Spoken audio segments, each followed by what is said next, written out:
It can feel like a never-ending struggle, you know? Yeah. Trying to keep up with everything that's happening, I mean, in just about any field, really. But when it comes to industries where people's health is at stake, where their well-being is directly affected, well, the stakes are just that much higher. Yeah, no question. Think about it. Pharmaceutical manufacturing, food production. We're talking about stuff that goes into our bodies that keeps us healthy. And that's exactly what we're diving into today. We're taking a deep dive into these areas where quality and safety are absolutely paramount. We're going to be zeroing in on three key aspects of this whole ecosystem: documentation, laboratory practices, and quality systems. Think of them as the interlocking gears that make this whole machine run smoothly. And to really get a grip on this, we've waded through a ton of information, pulled together a whole range of sources. We wanted to do the legwork so you wouldn't have to, so to speak. We've got the nitty-gritty details from the Code of Federal Regulations, Title 21, and that covers a lot of ground. Oh, I bet. That's the one with, like, Part 11 for electronic records and Part 58 for lab controls, right? Yeah, that's the one. And it goes even deeper. Good manufacturing practices for food in Parts 110 and 111, how drugs need to be labeled in 202, how they're marketed in 203, the whole 9 yards. So, like, the core of drug manufacturing in Part 211. Exactly. And then there's specific stuff, orphan drugs in 316, bioavailability studies in 320. Wow. That's a lot to unpack. It is. But we didn't stop there. We looked into GRAS listings. Those are the generally recognized as safe ingredients for food. And the ICH guidelines, too, those internationally harmonized ones. Oh, right. The Q series, E series, and the M series I think we had on our list. Exactly. Plus, we dug into some key GMP books, even checked out some videos from the FDA and the industry itself on YouTube. So what's the point of all this? We want to boil it down for you, really distill the essence of what you need to know about documentation, lab practices, and quality systems, because they're the backbone of making sure the products we use every day are safe and effective. We want to give you that core understanding without bogging you down in a sea of information. So where do we even begin with all of this? Well, I think the most logical starting point is good manufacturing practices, or GMP, as it's usually called.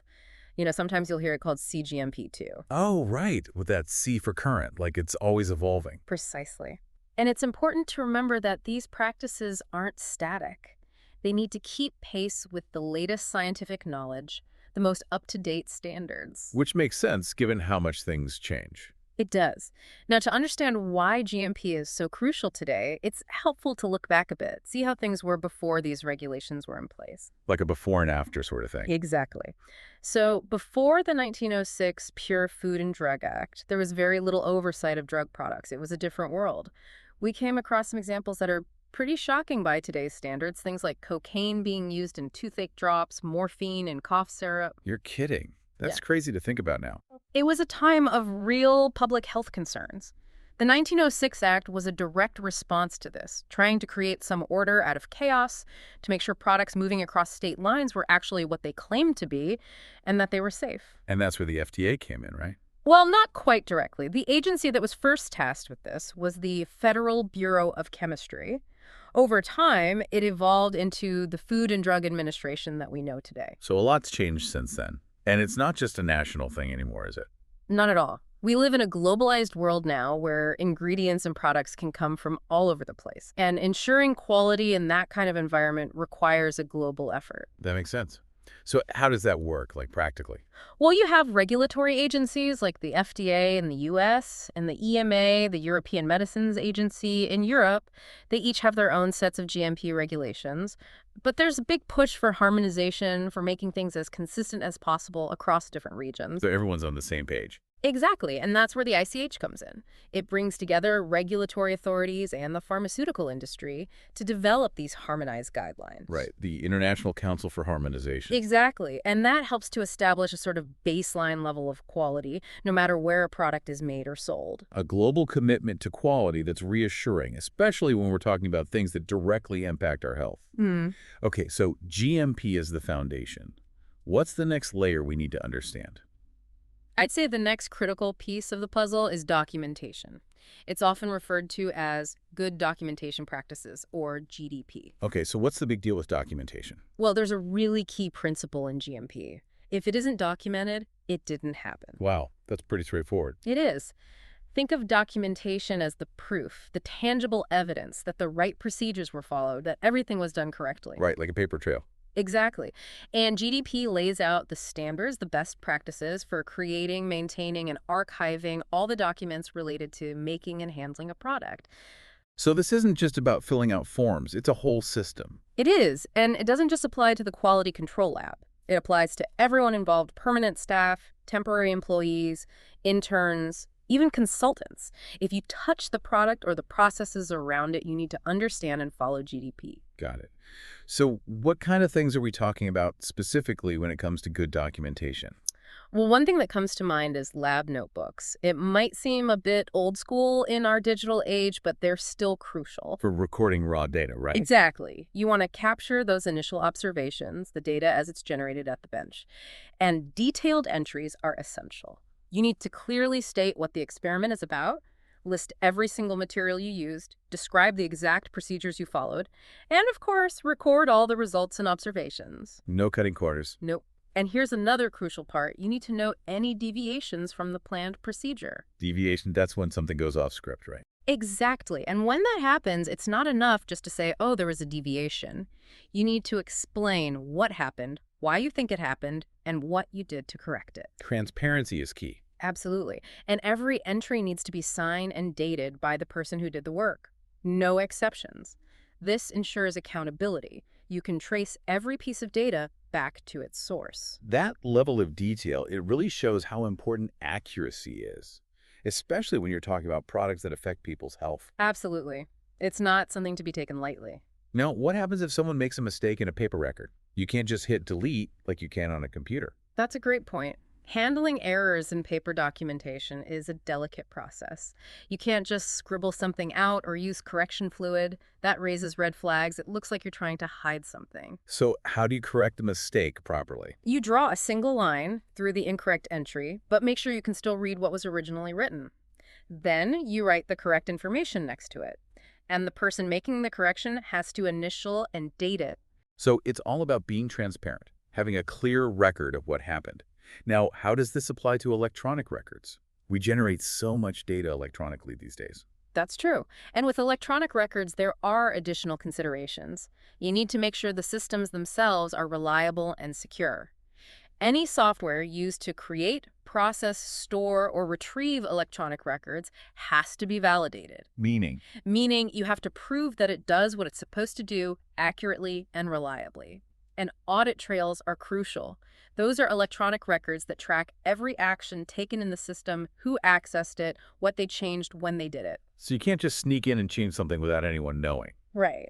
And electronic signatures, when they're done right, are legally the same as handwritten signatures. Interesting. So it's a digital equivalent, but with its own set of safeguards. Exactly. And remember, it's not just about the software. The instruments that generate the electronic data need to be validated and calibrated too. So whether it's a handwritten note or a data point in a computer, the same principles apply: accuracy, traceability, accountability. Couldn't have said it better myself. Okay, let's shift gears a bit and talk about the lab itself.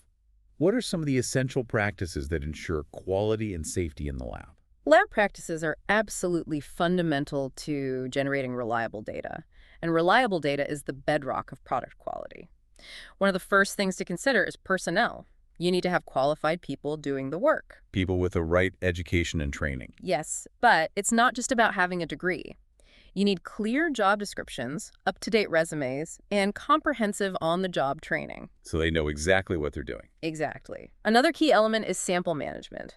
This is particularly important in big contract labs that handle tons of samples. What's involved in good sample management? Proper receipt of samples, accurate identification, and maintaining a clear chain of custody. You need to be able to track where each sample has been and who's handled it. Sounds like a detective's job. It kind of is. It's all about preventing mix-ups and contamination. Makes sense. What else is important? Equipment qualification and calibration. We talked about qualification with software, but it applies to all lab equipment. So making sure it works properly. Exactly. There's a 4-stage process design qualification, installation qualification, operational qualification, and performance qualification. That's a mouthful. It is. But it basically means proving that the equipment is suitable for its intended use, that it's installed correctly, and that it operates consistently within the required standards. So you can't just assume a piece of equipment will work forever. Nope. And calibration is important too. That's about making sure the instrument's measurements are accurate and can be traced back to a recognized standard. So if your instrument says something is 5 milligrams, you can be confident that it's actually 5 milligrams. Precisely. Calibration has to be done before you use an instrument for the first time and then at regular intervals. Got it. Now, you need to make sure the tests themselves are sound too, right? Absolutely. Method validation is all about proving that a test method is fit for its purpose and that it produces accurate and reliable results consistently. How do you do that? Well, you look at things like accuracy, precision, specificity, and ruggedness. Accuracy is how close the test result is to the actual value. Precision is about how consistent the results are when you repeat the test. Specificity means the test should only measure what you're interested in without interference. And ruggedness means the test should still work even if there are slight variations in the conditions. So you're not just making up tests on the fly. Not at all. There are established, scientifically sound methods out there, but you need to make sure they work correctly in your lab. That makes sense. Okay. Now, one more thing that really stood out to me was sanitation. It seems basic, but it's so crucial in these industries. Absolutely. Maintaining a clean and sanitary environment is non-negotiable. You have to prevent contamination at all costs. So how do you do that? It's multifaceted. You need enough space to prevent mix-ups, a well-designed flow of materials and personnel, designated areas for different operations, proper ventilation, pest control, and thorough cleaning and sanitizing procedures. Sounds pretty comprehensive. It has to be. And for certain types of equipment, like outdoor fermentation vessels, there are even more specific considerations. So a clean and controlled environment is the baseline. Now, all these individual elements, documentation, lab practices, they all fit into a larger framework, right? Yes, they all come together under the umbrella of a quality system. What exactly is a quality system? It's the system that integrates all these elements to ensure consistent quality in the products. And at the heart of it all is the Quality Control Unit, or QCU. They have the final say on whether a product is released or not. So they're the gatekeepers? Exactly. Other key components include SOPs, standard operating procedures. These are the detailed instructions that need to be followed every single time a specific task is done. Like a recipe for quality. In a way, yes. And any deviation from an SOP has to be documented and justified. SOPs aren't set in stone either. They need to be reviewed and updated regularly. To keep up with changes in regulations and best practices. Exactly. Production and process controls are also essential. This involves monitoring critical parameters like temperature, humidity, pH, and so on throughout the process. To make sure everything stays within the right parameters. Right. And then there's the control of all the incoming materials, the components, the containers, the closures. They all need to be tested and approved by the QCU. So you're checking the ingredients before you bake the cake. Basically. And you have to examine packaging and labeling materials too to make sure they're suitable and correct. And for over-the-counter drugs, you often need tamper-evident packaging. So lots of checks and balances.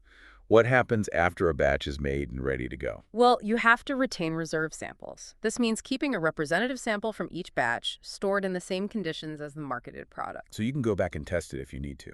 Exactly. Quality systems also need to be proactive, thinking about potential risks.